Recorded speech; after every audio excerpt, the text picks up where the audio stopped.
घरी आला? चहा पाण्याचं काय बघितले की नाही? नाही, असू द्या चहा. आता विषच द्या तुम्ही.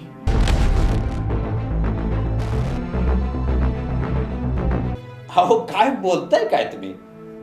अहो, गेली 2 वर्ष झालं तुमचा भाऊ घरी येत नाही. माझ्या पोरीनं संसार कसा करायचा? अहो नोकरीला गेलाय तो, थोडीच फिरायला गेलाय.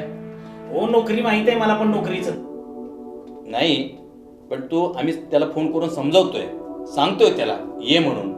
येत नाही त्याला आम्ही काय करणार? हे बघा, मला बाकी काही सांगू नका.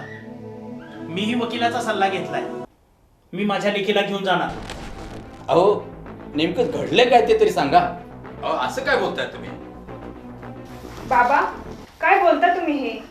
मी कुठेच जाणार नाही. अहो, जेवढं प्रेम तुम्ही दिले त्याच्यापेक्षा कितीतरी जास्त प्रेम मला ह्यांनी दिले. आणि जर तुम्ही कोर्टाबद्दल जर बोलत असाल ना, तर मी यांच्याबरोबर येईन. ठीक आहे, मग तुमचं कसं असेल तसं असेल. अहो,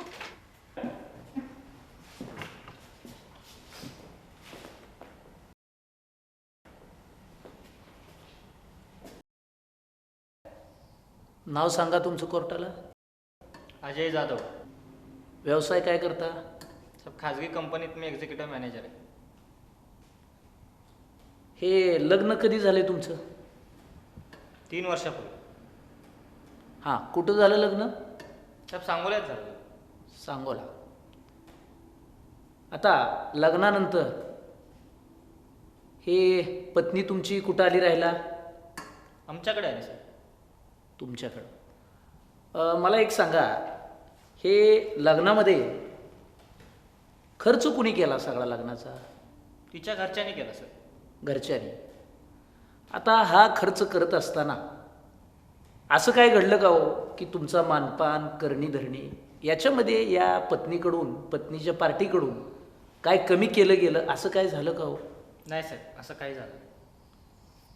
बरं, ठीक आहे. आता मला एक सांगा, तुम्ही संसार एकत्रात किती काळ केला? साहेब 1 वर्ष केला. 1 वर्ष. आता 1 वर्षामध्ये तुमच्यापासून तुमच्या पत्नीला गर्भधारणा झाली, बरोबर? हो सर. झाली. आता 1 वर्षानंतर पुढं तुम्ही पुन्हा कुठे गेला? साहेब, मी खाजगी कंपनीत एक्झिक्युटिव्ह मॅनेजर असल्यामुळे मी नेहमी बाहेर असायचो. त्यामुळे मी नोकरी कामी बाहेर गेलो. हां, तुम्ही बाहेर गेला, त्यानंतर थेट पुन्हा घटस्फोटासाठीचा हा अर्ज तुम्ही कोर्टामध्ये दाखल केला, बरोबर? हो. आता या अर्जामध्ये तुम्ही घटस्फोटासाठीचं कुठलंही कारण नमूद केलेलं नाही, बरोबर? ते काय माहीत नाही साहेब. हे बघा, तुम्ही अर्ज बघून घ्या. तुमच्या अर्जामध्ये तुम्हाला घटस्फोट कशासाठी पाहिजे ह्याचं काय कारण नमूद नाही. ते माहीत. आता हे तर तुम्हाला माहिती आहे का की जर तुम्ही घटस्फोटासाठीचं कारण नमूद नाही केलं तर तुम्हाला घटस्फोट मिळत नाही. ते काय माहीत नाही मला साहेब. मला तिच्यापासून घटस्फोट हवा. घटस्फोट पाहिजे? अहो, तुम्ही काय म्हणताय, तुमच्या लक्षात येतंय का? तुम्ही अर्जामध्ये तुमचं कारण नमूद केलेलं नाही. पत्नीबद्दलच्या करणीधरणीच्या काय चुका नाहीत म्हणताय, पत्नीकडून काय चुकत नाही म्हणताय, आणि तुम्ही पुन्हा पत्नीला घटस्फोट मागताय. म्हणजे ही तुमच्यातली एक शारीरिक दुर्बलता तुम्हाला वाटत नाही का? Objection milord. माझे वकील मित्र माझ्या वकिलावर दबाव आणण्याचा प्रयत्न करतात. ऑब्जेक्शन ओव्हररूल्ड. मिस्टर अजय, मला एक सांगा, हे लग्न तुमच्या इच्छेविरुद्ध झालं होतं का? नाही सर.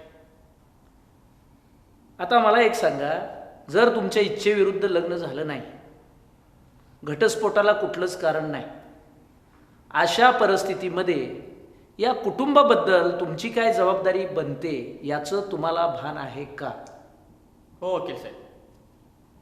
मी माझ्या कुटुंबाची जबाबदारी म्हणून माझ्या मासिक उत्पन्नातील 75% रक्कम त्यांच्या खात्यावर जमा करतो साहेब.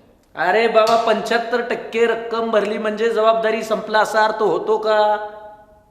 75% रक्कम जरी भरली तू, तरी या पत्नीकडून, या मुलाकडून, या कुटुंबाकडून तुझ्या अपेक्षा आहे.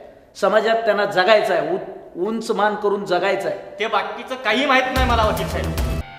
मला याच बायका पोरांशीच नाही तर समाजाशी, माझ्या भावाशी, मला कुणाशीच नातं ठेवायचं नाही. वकील साहेब, माझी विनंती आहे हो, मला घटस्फोट द्या, एकट्याला जगू द्या ना.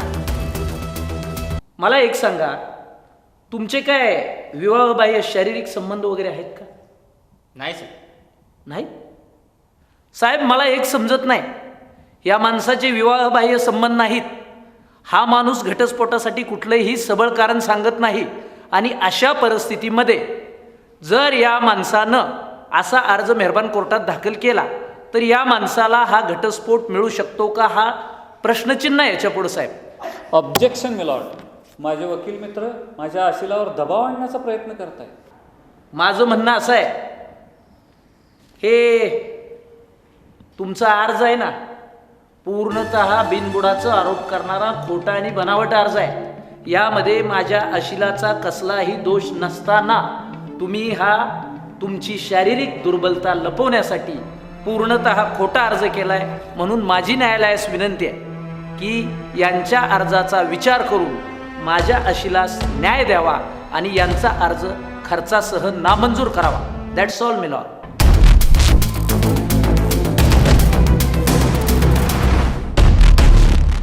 युअर ऑनर, मी माझ्या आशिलाकरता क्रॉस घ्यायला सुरुवात करतो. आपलं नाव? मनीषा अजय जाधव. आपलं लग्न होऊन किती दिवस झाले? 3 वर्ष झाली.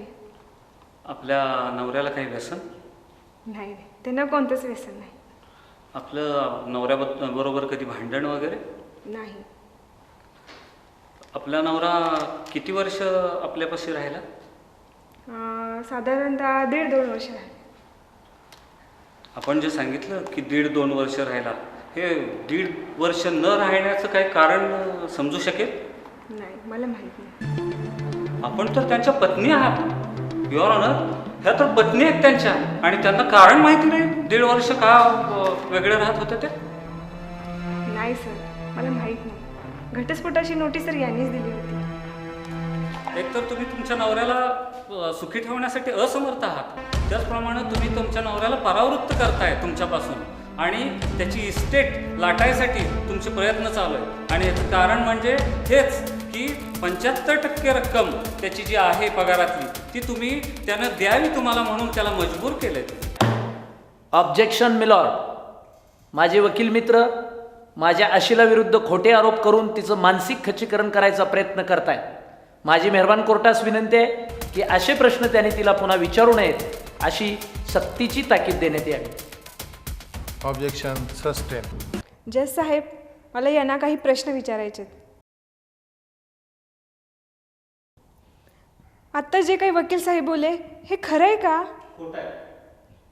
मग जर हे खोटं आहे तर तुम्ही माझ्यापासून घटस्फोट का मागता? काय चुकलं माझं? अहो, माझा एवढा तुमच्यावर विश्वास आहे. माझी परवा सोडाच हो, पण या लहान बाळाचं काय केलं तुमचं त्यानं? याची शिक्षा तुम्ही त्याला देताय. मला माहीत आहे तुमचं मन हे कठोर नाही आहे, तरी पण का तुम्ही आमच्याशी असं वागता? ऐकायचं आहे तुला? मी एक HIV ग्रस्त माणूस आहे. कुठल्या वेशावर गेलो नव्हतो, कुठल्या वेशा बाजारातही गेलो नव्हतो. साहेब, मी नेहमी प्रवास करायचो कंपनीच्या कामासाठी. त्या दरम्यान एक अपघात झाला, आणि त्या अपघातामध्ये माझ्या शेजारी बसलेल्या माणसाला HIV होता. मला माहित नाही तो कसा झाला, काय झालं, पण ज्यावेळेस माझ्या मित्राला रक्ताची गरज होती ना, त्यावेळेस मी त्याला रक्त द्यायला गेलो, आणि त्यावेळेस मला डॉक्टरांनी सांगितलं की तू HIV पॉझिटिव्ह आहेस. माझाही विश्वास बसला नाही तुमच्यासारखा. मी आश्चर्यानं बघत राहिलो त्यांच्याकडं, पण स्वीकारण्याशिवाय पर्यायच नव्हता माझ्याकडे, आणि ते मी स्वीकारलो. मग मला सांगा साहेब, तुम्ही मी कसं हिच्याकडं जाऊ, कोणत्या नजरेनं जाऊ? काय आयुष्य बर्बाद करायचा मला अधिकार यायचा नव्हता साहेब, म्हणून मी गेलोच नाही तिच्याकडे, आणि हा पर्याय निवडला.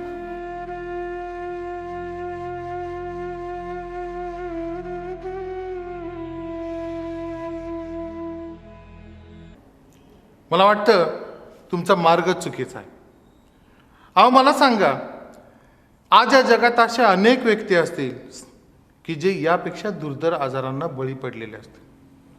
कोणी मरणासन्न अवस्थेमध्ये असतील, तरी सुद्धा आपल्या पत्नीला सोडण्याचा विचार सुद्धा करत नाही. मग मग तुम्ही असा विचार का करताय? नाही जयेश साहेब,